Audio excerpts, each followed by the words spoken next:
Hi everyone, I wanted to show you this spooky house that I made. The whole idea of this is it's a house that can go in the middle of a table or something as part of the Halloween decor, and I decided to call it the Spooky Witch House, and this is how I made it. So first of all, I started off by making the basic shape in cardboard, the same as I've done for all the other houses I've made.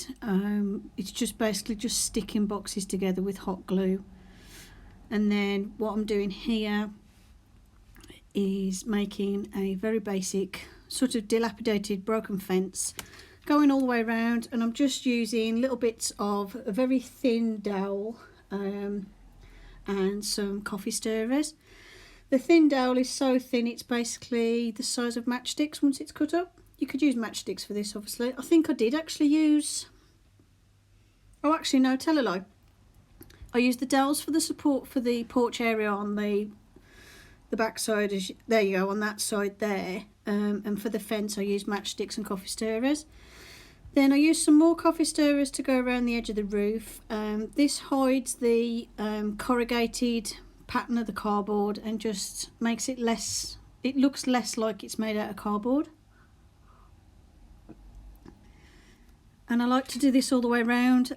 It just gets rid of that corrugated shape from the cardboard, and once it's painted up it just makes it look a lot better, and it actually makes it so it looks like it's made out of wood as opposed to cardboard. And I did this on all the rooftops to make them all look nice and finished, because at this stage if I just painted it as it looked now, it'll just look like it's made out of cardboard. And then I did that all the way around, and I also added, which I don't think I've filmed actually, I also added some roof tiles. And the roof tiles, when I did those, I stuck them on very willy-nilly, and some were sticking up, some were like nice and smooth. I want this to look like a really old, dilapidated, spooky house. Like, imagine this is the sort of house in a neighbourhood where all the kids say it's haunted or that a witch lives there, and you know, the kids dare each other to go up and knock on the front door, but it's one of those houses that no one would ever dare go inside. That's the kind of vibe I'm going for this house.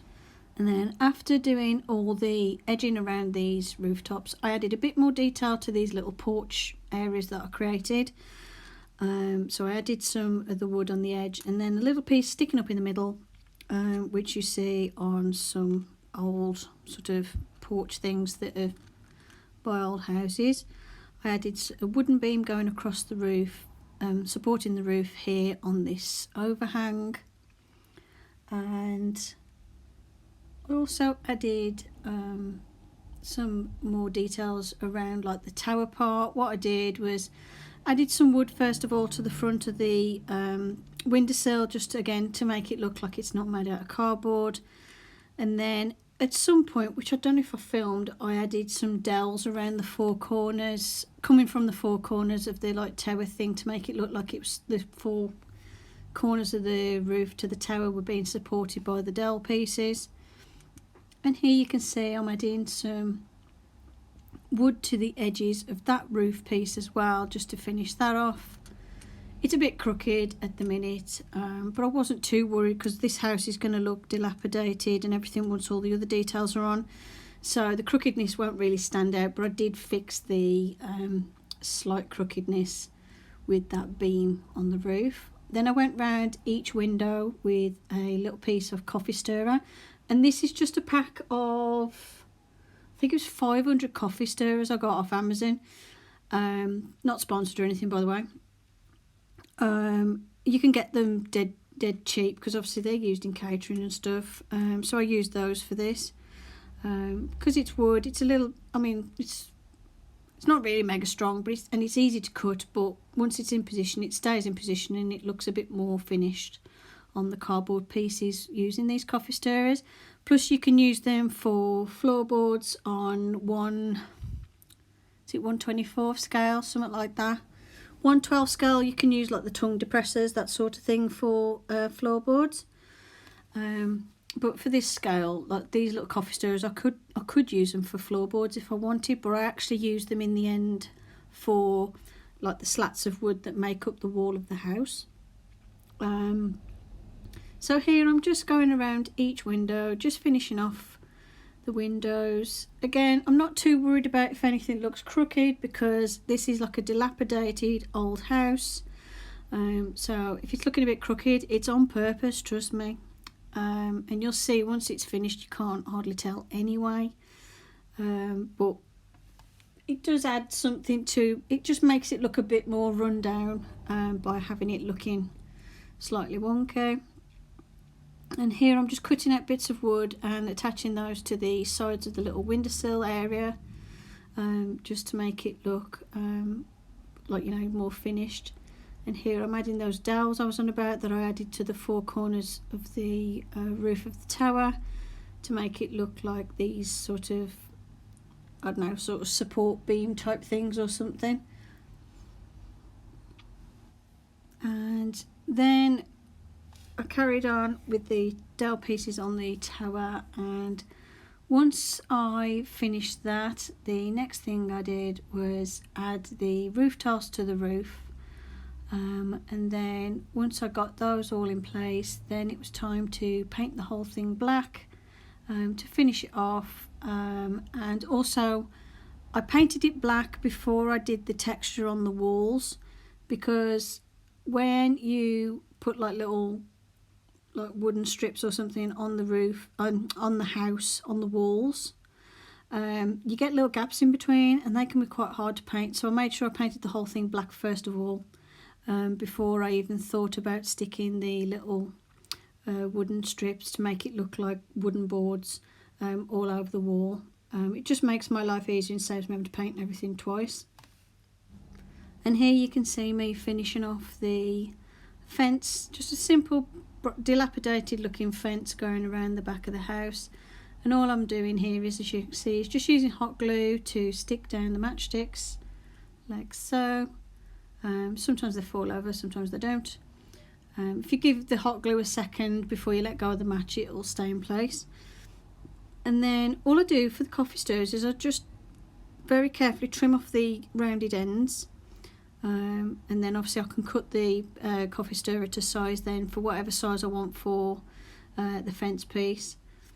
And yeah, that's how I made the fence pieces that go around.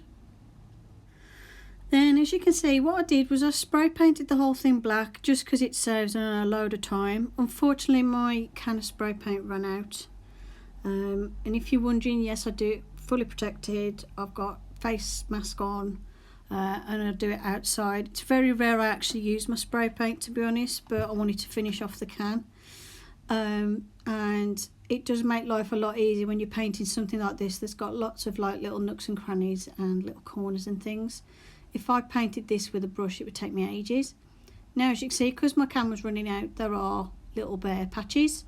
So all I did was I went over this with a layer of acrylic paint, and because the spray paint obviously absorbs into the cardboard really well, there's no problem painting over the top of this with the acrylic paint. And like I said, I did this as like a base coat before I do any more painting on it. And obviously the walls at the minute are just the bare cardboard, but what I actually did is, once I painted everything black, I cut out loads of the coffee stirrers and stuck them on to form wooden boards, like I did on the porch bit there that you can see on the left hand side. I basically did that, but horizontal all over the house.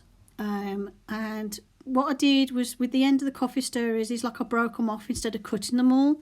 I wanted the wood of the house to look like it's starting to break down, and like where the corners are, I didn't want them to be perfect corners. I wanted it to show gaps and boards, make it look like the boards are like bending and sticking up or slowly warping as the house settles and changes shape with age. And I did the strips of wood all over on all the walls, and including the little porch areas that I made as well. and that was to provide the nice texture that I like to make it look like it's a wooden house. And that was done after this coat of black paint dried, and I just use hot glue for everything. I know sometimes you can get like the little streaks of glue and stuff everywhere, but if you're making like an old spooky house, the old streaky bits of glue kind of look like cobwebs, so if I get any of them still left after I've finished painting the house, I just leave them, or I add more actually, and it adds quite a nice little effect. So I've got some around the fencing, and it makes it look like it's covered in cobwebs. Now here on this bit, I realised I'd got to paint the inside of the house, because if I'm putting lights inside, I'm going to see the bare cardboard. Should have thought about this before I stuck it on the base, but never mind. So I just pulled off like half of the base. It did damage the fence, but to be fair, the fence was made to look dilapidated, so it was just a case of sticking a couple of matchsticks back in place afterwards. It was no big deal. And by folding up this base, it allowed me to make sure I painted the inside of the house. I did use the spray can as much as I could on the inside of the house, but obviously there are pieces it's going to miss.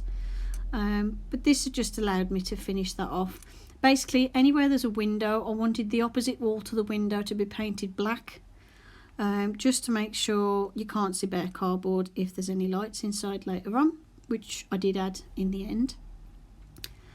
And because you can see through that little window there above the porch, you can see areas where there's the bare cardboard, and if you light that with the bare cardboard showing, all you're going to see at night time is glowing cardboard, bare cardboard colour, and that would annoy me, so I had to make sure I covered it. And because I used very little hot glue, fortunately, so it was quite easy to pull off without really damaging the cardboard too much. But worst comes to the worst, I would have stuck a new piece of cardboard on the bottom. It was no big deal. As it happened, I managed to get it off quite easy, and then I glued it back into place quite easily as well. And like I said, and then just repaired the fence later on, so it was no big problem. I didn't worry about painting the bottom of the base. As you can see, there was a nice big piece of bare card. No one's ever going to see that because that's what the house stands on, so I wasn't too worried about that. But all the surfaces that could be seen were painted black.